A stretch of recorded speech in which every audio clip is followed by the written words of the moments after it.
ഇത് പൂഞ്ഞാറിലെ PC ഇപ്പൊ കാണാനില്ല. എവിടെയാണ് അദ്ദേഹം? ഇപ്പൊ എന്താണ് അദ്ദേഹത്തിന്റെ ഒരവസ്ഥ?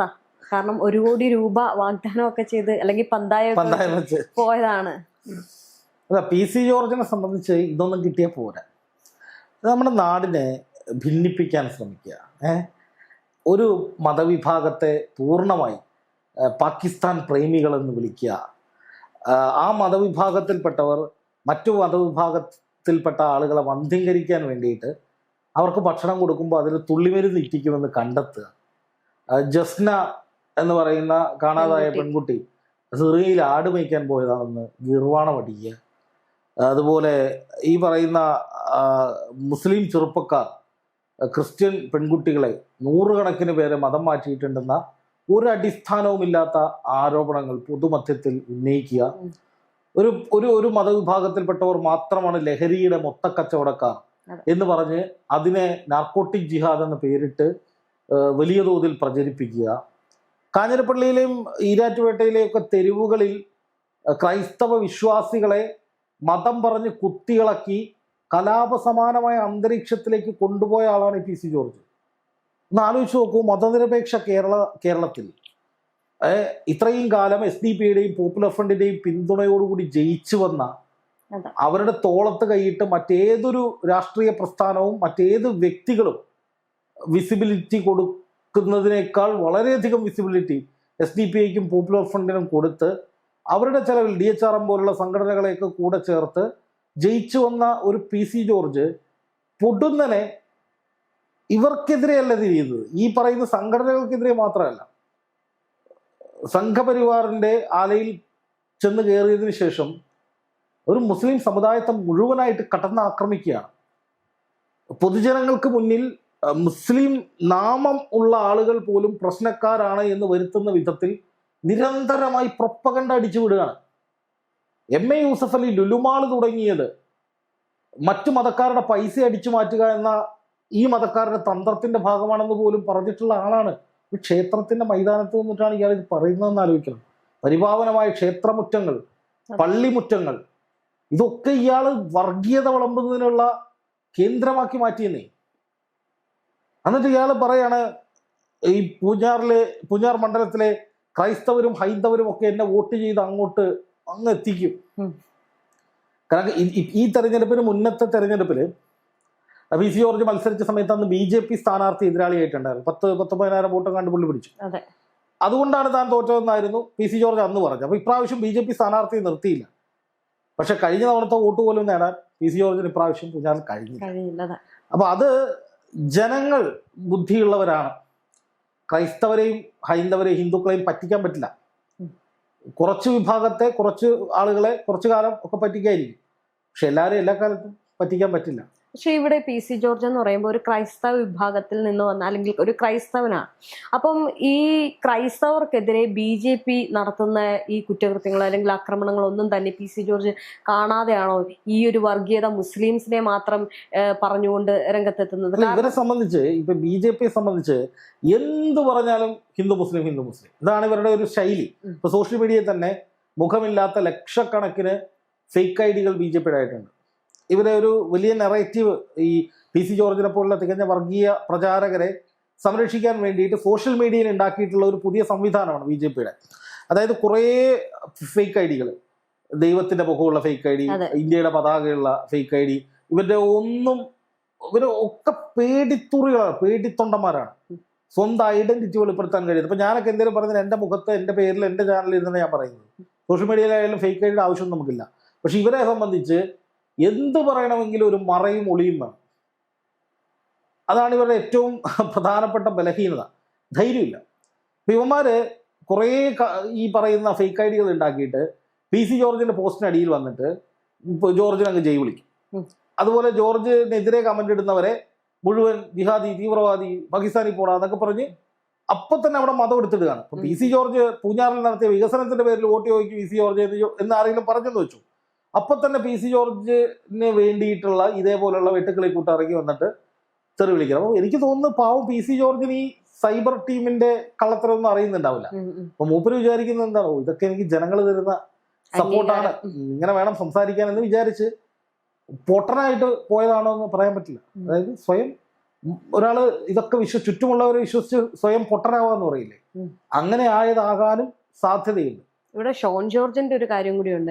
കാരണം നിയമസഭാ തെരഞ്ഞെടുപ്പില് ഈ PC ജോർജ് പറഞ്ഞൊരു കാര്യമുണ്ട്.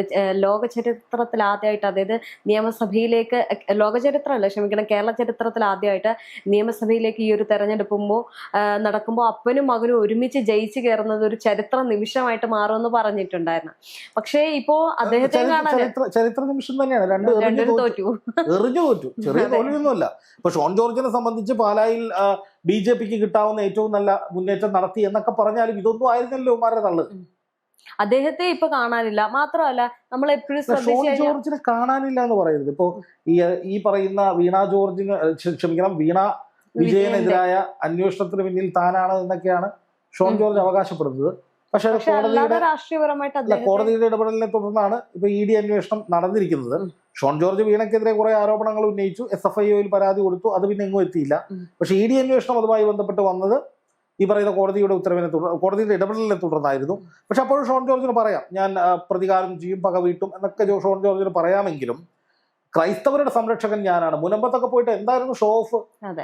UDFും LDFും ക്രൈസ്തവരെ പറ്റിക്കുന്നു, മറ്റവർക്ക് വേണ്ടിയിട്ടാണ് ഇവര് ക്രൈസ്തവരെ ഒറ്റുകൊടുക്കുന്നത്, അതുകൊണ്ട് നമ്മൾ ഒന്നിച്ചു നിൽക്കണമെന്നൊക്കെ പറഞ്ഞിട്ട് വലിയ തോതിലുള്ള തള്ളായിരുന്നു.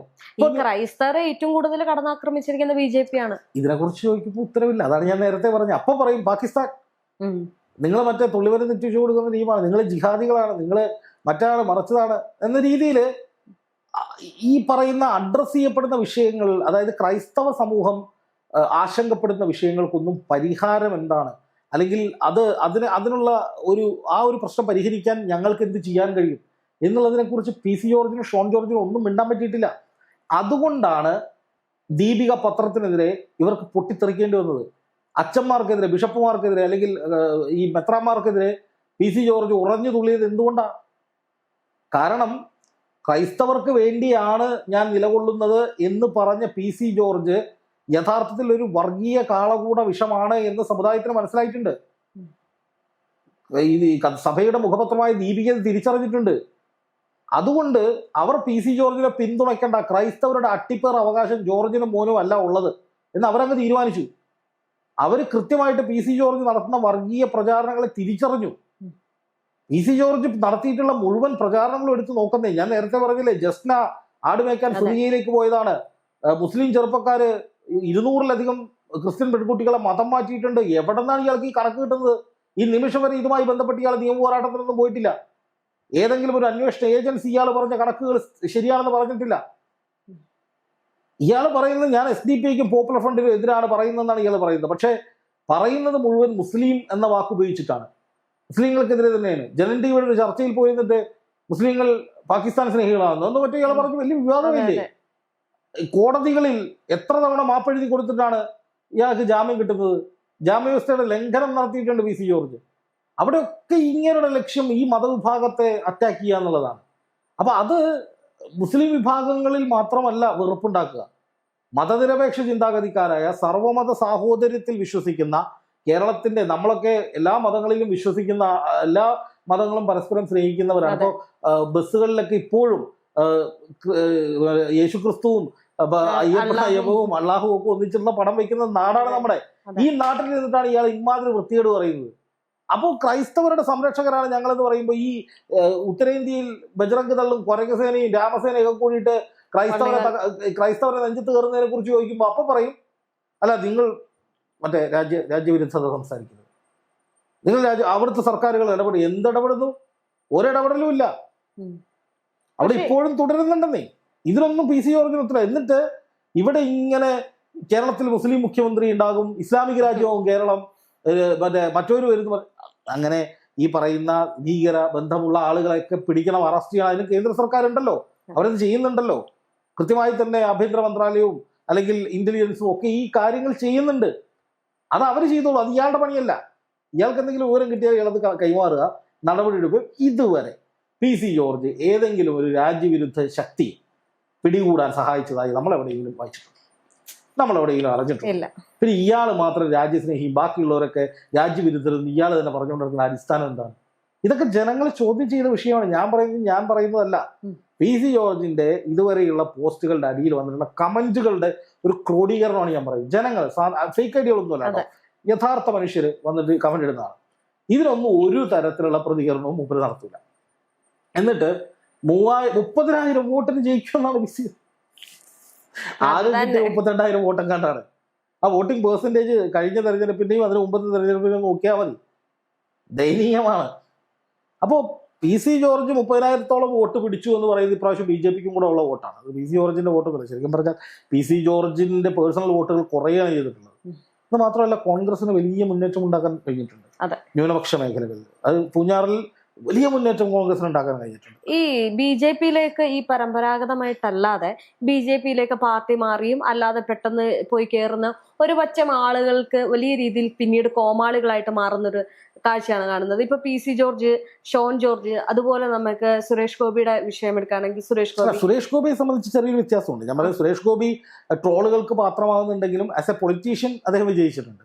പക്ഷെ സുരേഷ് ഗോപി ഏറെക്കാലമായി പടപുരുതി നേടിയ വിജയമാണ്. 2 തവണ എറിഞ്ഞു തോറ്റു. പക്ഷെ അദ്ദേഹം ആ ഒരു കോൺഫിഡൻസ് കളഞ്ഞില്ല. എന്ന് മാത്രമല്ല, സുരേഷ് ഗോപി അങ്ങനെ വർഗീയത പറയുന്ന ഒരാളൊന്നുമല്ല. നമുക്ക് ജാതീയമായിട്ട് ഇപ്പൊ അദ്ദേഹത്തിന് ബ്രാഹ്മണനായി ജനിക്കാത്തതിൽ എനിക്ക് കുഴപ്പമുണ്ട് എന്നുവെച്ചൊരു വിഷമമുണ്ട് പാവം. അത് ശരിക്കും പറഞ്ഞാൽ അയിത്തം ഉള്ളതായി എന്നുള്ള സാധനമുണ്ട്. അത് പപ്പടം പൊടിക്കുന്നത് ശുദ്ധിയുടെ ഭാഗമായിട്ടാണെന്ന് പറയാം. കീടാണു പ്രായം ഒരുപാടുണ്ട്, എന്തെങ്കിലും അസുഖമൊക്കെ ഉണ്ടാവും, നമ്മളറിയാത്ത വല്ല ചൊറിച്ചിലോ അങ്ങനെ എന്തെങ്കിലും പ്രശ്നങ്ങളൊക്കെ നമുക്കറിയില്ല. അപ്പോൾ അത് അദ്ദേഹത്തിൻ്റെ പേഴ്സണൽ കാര്യമാണ്. പുറത്ത് പറയാൻ കഴിയാത്ത രോഗങ്ങൾ എന്തെങ്കിലും ഉണ്ടാവും, അതിൽ നിന്ന് രക്ഷപ്പെടുന്നതിനൊക്കെ ആവാം. അതേക്കുറിച്ച് ഞാൻ പറയുന്നില്ല. പക്ഷേ ഈ ബ്രാഹ്മണനാകാത്തതിൻ്റെ കുഴപ്പം അത് ശരിക്കും. അപ്പം ഒരു ജാതീയമായിട്ട് സംസാരിക്കുന്നത് വലിയ തെറ്റാണ്. ഒരു കേന്ദ്രമന്ത്രി അല്ലെങ്കിൽ ഒരു പൊതുപ്രവർത്തകനായി സംസാരിക്കാൻ പാടില്ല. പക്ഷെ BJPയിലായതുകൊണ്ട് നമ്മൾക്ക് അതൊക്കെ കാണാം, അത് സഹിക്കാന്നുള്ളതല്ലാതെ അങ്ങനെ ആയില്ലെങ്കിൽ അത്ഭുതമുള്ളൂ. പക്ഷെ അതല്ല ഞാൻ പറഞ്ഞ ഒരു മതവിഭാഗത്തിന് നേരെ നിരന്തരമായി കടന്നാക്രമണം നടത്തുന്ന രീതിയിലുള്ള ഒരു ശൈലി, അത് സുരേഷ് ഗോപിക്ക് വളരെ കുറവാണ്. അദ്ദേഹം, എനിക്ക് തോന്നുന്നു, ഞാൻ ഇതുവരെ അങ്ങനെ ശ്രദ്ധിച്ചിട്ടില്ല. അദ്ദേഹം ഏതെങ്കിലും രാജ്യവിരുദ്ധത ഉള്ള ആളുകളെ കൂട്ടണം, അങ്ങനെയല്ല, രാജ്യവിരുദ്ധത ഉള്ള ആളുകളെ തകർക്കണം, രാജ്യവിരുദ്ധരെ കെട്ടുകെട്ടിക്കണം. CPM ആണ് സുരേഷ് ഗോപിയുടെ പ്രധാനപ്പെട്ട എതിരാളികൾ. പിന്നെ ഈ രാജ്യവിരുദ്ധത ഉള്ള ആളുകളെ തകർക്കണം, ഇതൊക്കെ അദ്ദേഹം പറയാറുണ്ട്. പക്ഷേ ഒരു മതവിഭാഗത്തെ പൂർണ്ണമായും തകർക്കുന്ന രീതിയിലൊന്നും സുരേഷ് ഗോപി അങ്ങനെ ചെയ്യാറില്ല. എന്ന് മാത്രമല്ല, അദ്ദേഹം എല്ലാ മതവിഭാഗങ്ങളിൽപ്പെട്ടവരെയും സഹായിക്കുന്ന ഒരാളാണ്. അതിലൊക്കെ നമുക്ക് അദ്ദേഹത്തെ ഒരു ക്വാളിറ്റിയുള്ള മനുഷ്യൻ എന്ന് പറയാം. പക്ഷേ ഈ തമ്പ്രാൻ കളി അത് BJPയിൽ പോയതിനു ശേഷം അദ്ദേഹം അങ്ങനെ ആയതാണോ അതോ അദ്ദേഹത്തിന്റെ തനിക്കുണം പുറത്തു വന്നതാണോ എന്ന് നമുക്കറിയില്ല. പക്ഷെ പലരും അങ്ങനെയാണ് ചോദിക്കുന്നത്. കാരണം ഇതിനു മുമ്പ് പല തവണയും സുരേഷ് ഗോപിയെ കണ്ടിട്ടുള്ള ആൾക്കാർ ഇത്തരം ഒരു രീതിയിൽ അദ്ദേഹത്തെ കണ്ടിട്ടില്ല. അത് ഈ അല്പനർത്ഥം കിട്ടിയാൽ എന്നുള്ള രീതിയിൽ അത് കാണാം. പക്ഷെ ഞാൻ ഇവിടെ സീരിയസ് ആയിട്ട് നമ്മൾ പറയേണ്ട കാര്യം, BJPയിലേക്ക് എടുത്തു ചാടിപ്പെട്ട് ഒന്നും അല്ലാതായിപ്പോയി ഒരുപാട് പേരുണ്ട്. ഇപ്പൊ നമുക്ക് തിരുവനന്തപുരത്തോട്ട് എടുക്കാം. നടൻ കൃഷ്ണകുമാർ എന്തായിരുന്നു, ഞാനും ചാണകം, നീയും ചാണകം, നിങ്ങളൊക്കെ ചാണകം, നമ്മളൊക്കെ ചാണകം എന്നൊക്കെ പറഞ്ഞ് എന്തായിരുന്നു അത് പോയി. അത് കുഴികുത്തി കഞ്ഞി മാത്രമല്ല, ഒരു BJPയിൽ നിന്ന് എന്തൊക്കെയോ ആയി എന്നങ്ങ് വിചാരിക്കുകയാണ്. അതുവരെ അത്യാവശ്യം നല്ല ഫോളോവേഴ്സ് ഉണ്ടായിരുന്നു, അല്ലെങ്കിൽ കുടുംബ പ്രേക്ഷകരൊക്കെ സീരിയലിലായാലും സിനിമയിലായാലും ഇഷ്ടപ്പെടുന്ന ഒരു നടനായിരുന്നു. ഇതോടുകൂടി അത് പോയി കിട്ടി. പിന്നെ നമുക്ക് ഇതിന്റെ നടുക്കൂട്ട് വേണം, പാലക്കാട് ശ്രീധരൻ സാറ്, മെട്രോമാൻ. അദ്ദേഹം BJP സ്ഥാനാർത്ഥി ആയതിനു ശേഷം, ആ മത്സരത്തിന് ശേഷം അദ്ദേഹത്തെ പിന്നെ നമ്മൾ എവിടേക്കാണ് വളരെ ചുരുക്കം, വളരെ ചെറിയ ഇടങ്ങളിൽ മാത്രമേ കാണുന്നുള്ളൂ. അതായത് BJP അദ്ദേഹം മത്സരിക്കുന്ന സമയത്ത് വലിയ ഹൈപ്പായിരുന്നു, വലിയ പോരാട്ടം അദ്ദേഹം കാഴ്ചവെച്ചു. 4000-ൽ താഴെ വോട്ടിന്റെ മാർജിനിലാണെന്ന് അന്ന് എതിരാളിയായ ഷാഫി പറമ്പിൽ കഷ്ടിച്ച് രക്ഷപ്പെട്ടത്. അപ്പൊ അന്ന് ആ സമയത്ത് ശ്രീധരൻ ഉണ്ടാക്കിയൊരു ഓളം വലിയ ഓളമാണ്. പക്ഷേ ശ്രീധരനെ ഇനി വളർത്തിയാൽ പണി കിട്ടുമെന്ന് മനസ്സിലായ നേതൃത്വം വെട്ടി. പിന്നെ ശ്രീധരൻ അടുപ്പിച്ചിട്ടില്ല. പിന്നെ അതുപോലെ തന്നെ ജേക്കബ് തോമസ് എന്ന് പറയുന്നൊരു IAS ഉദ്യോഗസ്ഥനുണ്ടായിരുന്നു. അദ്ദേഹം ഇരിങ്ങാലക്കുടയിൽ കഴിഞ്ഞ മുമ്പ് തെരഞ്ഞെടുപ്പ് മത്സരിച്ചു, എറിഞ്ഞു തോറ്റു, പിന്നെ കണ്ടിട്ടില്ല. അപ്പോൾ അദ്ദേഹം എന്തോ ഒരു യൂട്യൂബ് ചാനലിലോ പരിപാടിയൊക്കെ ആയിട്ട് നടക്കാമെന്ന് അറിഞ്ഞത്. അതുപോലെ സെൻകുമാർ BJPയിലേക്ക് എടുത്തു ചാടി. അതായത് സർവീസിലുള്ള സമയത്ത് ഒരു ധീരനായ നേരിന്റെ പോരാളി എന്ന രീതിയിലൊക്കെ ഇമേജ് ഉണ്ടാക്കിയ ജേക്കബ് തോമസ് ഒക്കെ സർവീസിലിരിക്കുമ്പോൾ പിണറായിയുമായി ഭയങ്കര ഫൈറ്റായിരുന്നു. പക്ഷെ ഇത് കഴിഞ്ഞ പാടെ അങ്ങോട്ട് പോയി, അവിടെ ചെന്നതിന് ശേഷം മത്സരിച്ചു, അഡ്രസ്സില്ല. ഇപ്പൊ PC ജോർജിന്റെ കഥ അത് തന്നെയാണ്. മത്സരിച്ചു, അതിനുശേഷം PC ജോർജിനെ പാരാ കാണുന്നത്. ഇപ്പൊ ഈ റീസെന്റ് ആയിട്ട് PC ജോർജിന്റെ എന്തെങ്കിലും ഇപ്പൊ SFIO കേസ് ക്ഷമിക്കണം ED അന്വേഷണവുമായി ബന്ധപ്പെട്ട് ഷോൺ ജോർജിനോട് പ്രതികരണം തേടുന്ന മാധ്യമങ്ങളോട് ഷോൺ പറയുന്നു അപ്പന്റെ മോനാണ് ഞാൻ എന്ന് പറഞ്ഞു എന്ന് ചിലർ പറയുന്നത് കേട്ടു. അങ്ങനെ എല്ലാവരും അപ്പന്റെ മക്കളൊക്കെ തന്നെയാണ്. അപ്പൊ PC ജോർജിന്റെ മകനായതുകൊണ്ടാണ് ഞാൻ ഈ ഫൈറ്റിൽ ഇറങ്ങിയത് എന്ന മട്ടിലൊക്കെ ഷോൺ ജോർജ് പറഞ്ഞതായി കേട്ടിട്ടുണ്ട്. അല്ലാതെ PC ജോർജിനെ പിന്നെ BJP എവിടെയും കൊണ്ടുവരുന്നതായിട്ട് കേട്ടിട്ടുണ്ട്. അതേപോലെ തന്നെ റീസെന്റ് ആയിട്ട് നിയമസഭാ തെരഞ്ഞെടുപ്പിൽ 2 പേര് സിനിമാ മേഖലയിൽ നിന്ന് മത്സരിച്ച 2 പേരുണ്ട്. അവരെ ഇപ്പൊ കാണാനില്ല. അതായത് അഞ്ജലി നായരും അഖിൽമാരാരും. പിന്നെ നമുക്ക് ഡോക്ടർ റോബിന്റെ ഒരു പൊടി പോലും ഇല്ല. അപ്പൊ ഞാൻ പറയുന്നത് ഇപ്പൊ BJP ആയാലും NDA ആയാലും അല്ലെങ്കിൽ ഈ പറയുന്ന 2020 പോലുള്ള പ്രസ്ഥാനങ്ങളൊക്കെ ഇവരൊക്കെ ഈ പറയുന്ന ആ സമയങ്ങളിൽ അവർക്ക് ഈ പാർട്ടിക്കാർക്ക് വരെ വേണം. ആ സമയത്ത് ഈ കുട്ടിക്കുരങ്ങനെ കൊണ്ട് ചുടുചോറ് വാരിക്കുന്ന പോലെ കുറെ നാൾ കൊണ്ടുനടന്ന് എന്തൊക്കെയോ കാണിക്കും. ഇവർ ഈ സ്പിരിറ്റ് അനുസരിച്ച് കിടന്ന് തിളയ്ക്കും. അവസാനം ജനങ്ങൾ മുഴുവൻ എതിരായി കഴിയുമ്പോൾ പാർട്ടി കൈവിട്ടിട്ട് പോകും. അപ്പൊ PC ജോർജിന്റെ അവസ്ഥ നോക്കുക. അപ്പൊ എനിക്ക് BJP നേതൃത്വത്തോട് പറയാനുള്ളത് സ്വന്തം ജീവിതവും ഭാവിയും ഭൂതവും ഒക്കെ കളഞ്ഞു കുളിച്ച PC ജോർജിന് എന്തെങ്കിലും ഒരു കേന്ദ്ര പദവി BJP നൽകണം എന്നാണ് എനിക്ക് പറയാനുള്ളത്. അല്ലെങ്കിൽ ആ മനുഷ്യൻ മാത്രമല്ല ആ കുടുംബം നിങ്ങളുടെ പുറക്കില്ല. കാരണം അത്രയും PC ജോർജ് അനുഭവിച്ചിട്ടുണ്ട്. ഇനിയെങ്കിലും എന്തെങ്കിലും ഒരു പദവി, ഗവർണർ പദവിയോ കേന്ദ്രമന്ത്രി പദവിയോ ഒക്കെ കൊടുക്കാൻ പറ്റുന്ന നല്ലൊരു പദവി കൊടുത്ത് ആ മനുഷ്യന് രാഷ്ട്രീയത്തിൽ റിട്ടയർമെന്റ് ഉചിതമായ ഒരു റിട്ടയർമെന്റ് കൊടുക്കുക എന്നുള്ളത് മാത്രമേ പറയാനുള്ളൂ. എന്തായാലും PC ജോർജ് ഈ തെരഞ്ഞെടുപ്പിലെ പരാജയത്തോടു കൂടി ചൊറിയും കുത്തി വീട്ടിലിരിക്കുന്ന ആ ഒരു പ്രവണത തുടരുകയാണ്. വല്ലാത്ത ഒരു അവസ്ഥയാണ്. കാരണം ഒറ്റയ്ക്ക് പൂഞ്ഞാറിൽ മത്സരിച്ച് സകല മുന്നണികളെയും വെല്ലുവിളിച്ച് 10-25,000 വോട്ടിന്റെ ഭൂരിപക്ഷത്തിൽ 1.5 പതിറ്റാണ്ട് മുമ്പ് ജയിച്ചു വന്ന സൂപ്പർ ഹീറോ ആയിരുന്നു. നമ്മൾ മറക്കരുത്. ആ നേതാവാണ്, അല്ലെങ്കിൽ ആ ജനഹൃദയങ്ങളിൽ ഉണ്ടായിരുന്ന PC എന്ന് പറഞ്ഞാൽ പൂഞ്ഞാർ എന്ന് പറഞ്ഞാൽ PC ഇതായിരുന്നു. ഇപ്പൊ എന്ത് PC എന്ന് പറഞ്ഞാൽ തെറിയ പറയുന്ന ആൾക്കാർ പരമചെറ്റാന്നൊക്കെ പറഞ്ഞ കമന്റ് ഇടുന്ന ആളുകളുണ്ട്. നമുക്ക് എനിക്ക് അതിനോട് താല്പര്യമൊന്നുമില്ല. പക്ഷെ അങ്ങനെ അയാൾ തന്നെ 15 വർഷം കൊണ്ട് ഒരു മനുഷ്യന്റെ കരിയർ ഗ്രാഫ് ഇങ്ങനെ കുത്തനെ തോന്നും. PC ജോർജ് ഇപ്പൊ ശരിക്കും പറഞ്ഞാൽ കോൺഗ്രസിനൊപ്പമായിരുന്നെങ്കിലോ ഒരു ഇൻഡിപെൻഡന്റ് ആയിട്ട് നിൽക്കുകയായിരുന്നെങ്കിലോ എപ്പോഴത്തെ എത്തേണ്ട ആളാണെന്ന് അറിയാം. കേരളത്തിലെ ജനങ്ങൾ അദ്ദേഹത്തെ ഒരു പക്ഷേ എന്താ പറയാ മുഖ്യമന്ത്രിയേക്കാൾ വലിയ ഒരു ജനപ്രിയനായ ജനനായകൻ എന്ന നിലയിൽ അദ്ദേഹം ആ പോയ പോക്കിൽ പോകായിരുന്നെങ്കിൽ ജനങ്ങൾ ഹൃദയത്തിലേറ്റിയാണ്. അത് BJP, CPM, SDP, ഈ ലീഗ്, കോൺഗ്രസ് ഒന്നുമില്ല. എല്ലാവരും സകല മനുഷ്യരും നെഞ്ചിൽ ഏറ്റുകൊണ്ട് നടന്നേനെ. അത്രയും പവർഫുൾ ആയിരുന്നു PC. പക്ഷെ ഇപ്പൊ കാണുമ്പോൾ സത്യം പറഞ്ഞാൽ വിഷമമുണ്ട്. നമ്മൾക്ക് ഒരുപാട് ആരാധിച്ചിരുന്ന മനുഷ്യനാണ്. അപ്പൊ ആളുടെ ഈ ഒരു അവസ്ഥ കാണുമ്പോൾ ഒരു വിഷമം ഉണ്ടെങ്കിൽ പോലും കയ്യിലിരിപ്പിന് കിട്ടിയ പണി എന്നുള്ള നിലയ്ക്ക് അദ്ദേഹം അത് അർഹിക്കുന്നു എന്നാണ് പറയാനുള്ളത്.